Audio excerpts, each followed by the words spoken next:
Today I'm going to show you my favorite 20 designer fragrances, but the ones that are in my current collection, and I'm also going to rank them. I feel like I'm going to do a two-part series because I think I will talk about those perfumes for hours and hours and hours, and maybe the one video would be too long. But let's see. It was very hard for me to decide because I have a lot of designer fragrances. I love designer fragrances. I think there are so many hidden gems in the designer world. So I'm so excited to show you some of them that are in my current collection. I could have chosen so many more, but maybe I will do another one next year. Let's see. So let's start with my 20th place. And at number 20, there is Flower by Kenzo, an absolute classic, which I love for bedtime or for cuddling. If I want something very cozy and soft, you have to like powdery scents. This is a very powdery but floral, sweet floral scent that is also a little bit fresh. It's not a very deep scent, it's more uplifting and fresh, but because of the powderiness and the sweetness, it gets very cozy. It has violet in it, which makes it very powdery, but it has some lychee and some mandarin in the top, which maybe doesn't make it too classic and deep and makes it more light and airy. It has some beautiful mimosa flower in the mid, and then it's super cozy with musk and vanilla and amber in the base. It's beautiful. And why it is my number 20 is because I just don't wear it as much. I mainly ranked based on how many times I've used this perfume or if I use it currently, and I don't really with this one. Mainly because it is quite powdery and I have to be in a certain mood to wear my powdery scents. But when you look at all of the very powdery scents, this is one of my absolute favorites. It's just so cozy. The next one is this beauty right here. Number 19 is Drop d'Issey by Issey and Miyake. Are both of those scents Japanese? By Japanese designers? I think so. And this has a very very strange bottle, which cannot stand up on itself. You have to lay it down, which is very annoying in my opinion, but the scent is very beautiful. This is also a sweet floral perfume with some hints of powderiness, but the other one is much more powdery. This is a lot more fresh and right, and it's definitely one that I wear more. And also it is a cozy bedtime scent for me, but because of the very fresh florals and the freshness, it gives me the feeling of my beloved fresh out of the shower type of scents that I love to wear. It's just a little bit more mature and serious and elegant, which is why I don't wear as much, because oftentimes I'm not in the mood for such a serious, elegant perfume. But now I'm smelling it again and I'm head over heels again. It just has this beautiful creaminess in it. It has almond milk in the top and rose and orange blossom, so it's very creamy. And then it has beautiful lilac and jasmine in the mid, and the base is similar to the one before with vanilla and musk. It's just very cozy yet refreshing. The next one is My Way Parfum, Giorgio Armani, and this is such a fun fragrance. This could easily be niche in my opinion. It is floral and sweet and a little bit powdery. So I do love those types of scents. I can appreciate them. I just don't wear them as often. But this one is a very different direction. I described it, I think, as a bubblegum type of scent, maybe like a cotton candy bubblegum type of scent, but then it gets like very deep and sexy, which is maybe something that you would not think of combining, but to me it smells like that. It's a very strong tuberose scent, And tuberose is a hard note for me. A lot of times I don't like it in scents, but in here it's just like very bubblegummy and creamy and beautiful. It's very fresh in the top with bergamot, orange blossom, bitter orange. Then you have a lot of tuberose and bread iris, so this makes it quite powdery and sexy. And then the base is again vanilla and musk and some cedar, which makes it super creamy and cozy and gives it that sweetness. The next one is one that I thought of not putting in here just because I'm not too sure how easily it is available to you out there worldwide, around the world, because this is, I think, a German brand. It's called Toni Gard and the parfum is called Toni. And this is such a beautifully made perfume. I don't like the sprayer. Did you see it? It's quite cheap, but I love the bottle and how it looks like. It's just very cute and small and tiny. You can just easily throw it in your bag. But this is a ambroxan heavy perfume. It reminded me a lot of my beloved Molecule 02 perfume, but in a perfume form. So there are a lot more notes in here. And also it is significantly cheaper, which is why I also bought it so that I can wear it without thinking about it and just, as I said, throw it in my bag.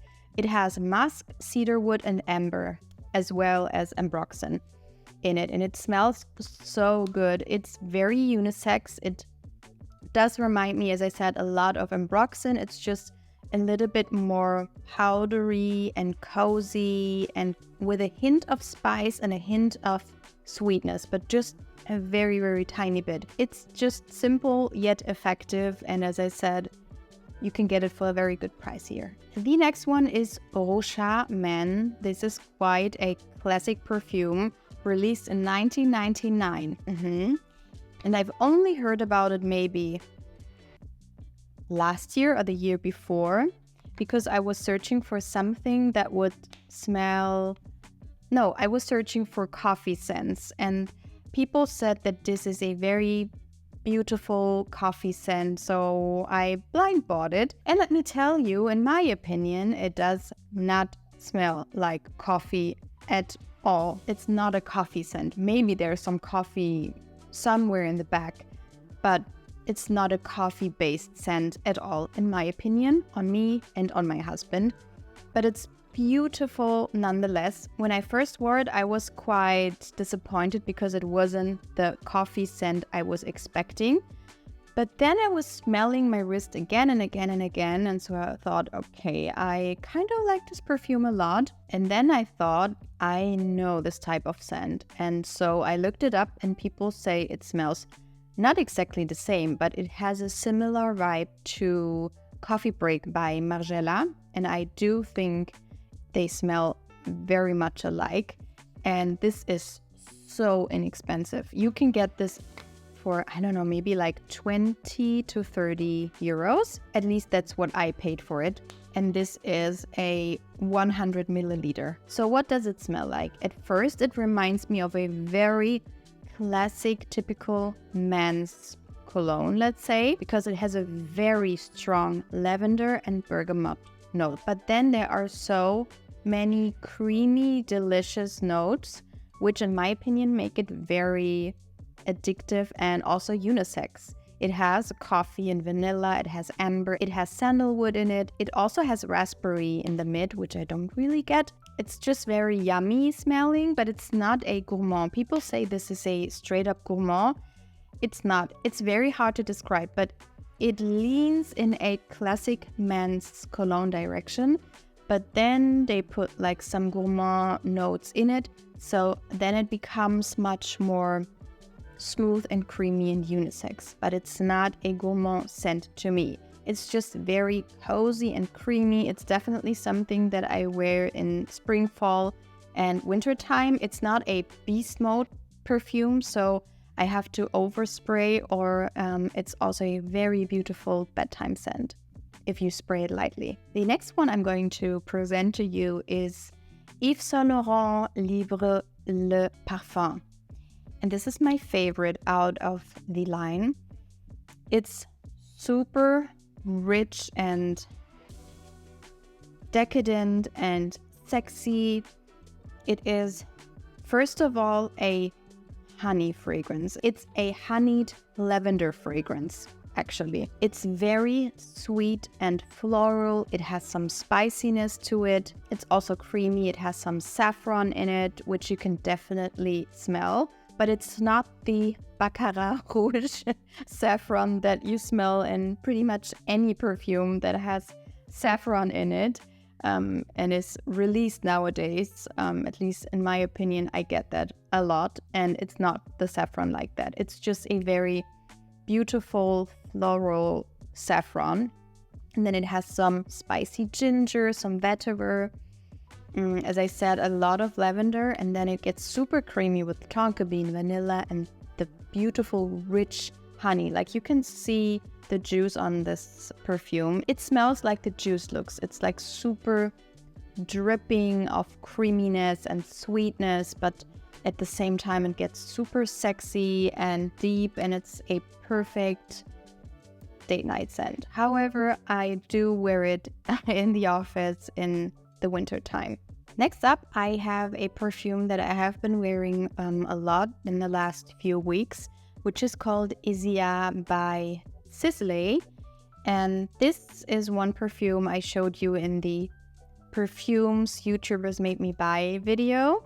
Amanda loves perfume. She recommended this, and actually it's not a perfume that I would usually gravitate towards, but it's just very simple and beautiful for what it is. To me, it's a very citrusy rose. Like if you put like fresh squeezed lemon juice mixed in with rose water, and this is what you get. It's floral, it's citrusy, it's super fresh. It has some slight fruitiness to it, and I don't know why, because it doesn't have a lot of fruits in here. It has aldehydes in it, and I don't really like aldehydes, and it doesn't smell of aldehydes to me. It's a very elegant, classy perfume, made modern and easy to wear. I was a little bit afraid that it would be too classic to me and I couldn't wear it, but it's not. It's super easy to wear for me. I can spray it liberally and it's not going to be too much. It's a very easy to wear rose as well, because roses sometimes can be a little bit annoying to me. And this one is not. It has angelica in it, which I love the note of angelica, and it has peonies in it. I love the note of peonies, and together with the rose, with the bergamot, and a little bit of like pink pepper, which gives it some sort of kick. It's a beautiful, easy to wear, easy spring summer set. So now it gets very hard for me. So the next ones I only ranked on how many times I have been wearing them this year or the last couple of weeks. Maybe you will be surprised to see this so low ranked, but it's just because I have other perfumes that smell similar to this, higher ranked, and I just wear them more than this one. But this is Versace Dylan Blue Parfum, which is a very beautiful, easy to wear, fresh out of the shower type of scent. It also smells to me like a beautiful shampoo, like a shampoo with some apple note in it. It's a Granny Smith apple perfume. It's fruity, it's floral, it's fresh, it's sweet but not too sweet. It has blackcurrant sorbet in it. It has clover, forget-me-not, it has peach, and you can definitely also smell the peach. It's quite a fruity, fresh scent, but fruity in the best synthetic way you can think of, like shampoo, as I said. It's like a peachy, appley shampoo. I think it reminds me of a shampoo I wore when I was a little child, which is why I love it. And the base has musk, blonde woods, patchouli, styrex. It also has some jasmine actually, which you can definitely smell as well. It's such an easy grab. It's beautiful. It just smells absolutely gorgeous. It's just that sometimes the synthetic fruits are not something I want to wear every single day. So this is why it is ranked a little bit more lower than the other ones that you will see ranked higher. But it still is absolutely beautiful and I do wear it a lot. I just wanted to let you know that I am really, really bad at deciding in general in life, but also when it comes to perfume. So now that I ranked everything and I was so sure, I'm saying it out loud and now I'm like, no, actually I have to change this and that, but whatever. You will see the top 20 perfumes anyway, so don't take the ranking too serious, okay? Because the next perfume is actually one that I have been raving about, but it is quite new, so that is why it is ranked a little bit lower, because I have to get to know it, and the other ones ranked higher are just perfumes that I have been wearing for a longer period of time. I know that they are my favorites and I had to rank it somehow, okay? But this is Lancome Idole Aura, which is the most addictive creamy scent ever. It's a floral, sweet, creamy, fresh, slightly salty scent. So it is, like all Idoles, a rose scent. So you have the rose, but it is a very creamy, like a creamy vanilla milkshake with rose water in it and then some salt on the top is what I always describe it as. This is what it smells like to me, because it has this beautiful creamy base of vanilla and musk and heliotrope and a very salty, fresh top with bergamot and fleur de sel. And then the heart is just rose and a little bit of jasmine, but mainly rose. And it makes it super, super creamy. It's addictive, as I said. I want to wear it all of the time. I also want to wear it to bed, but actually it's quite a strong perfume. So for me, it is too strong to wear it to bed, but maybe some of you will. Are we now at number 11?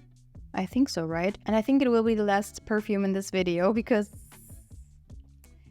as I thought, I was talking for a long time. This will be part 1 and next week will be part 2, okay? So this is number 11, I think, which is Sol de Janeiro Cheirosa ‘71, which is actually a body mist, but let's say it's a perfume because it performs like an eau de toilette at least.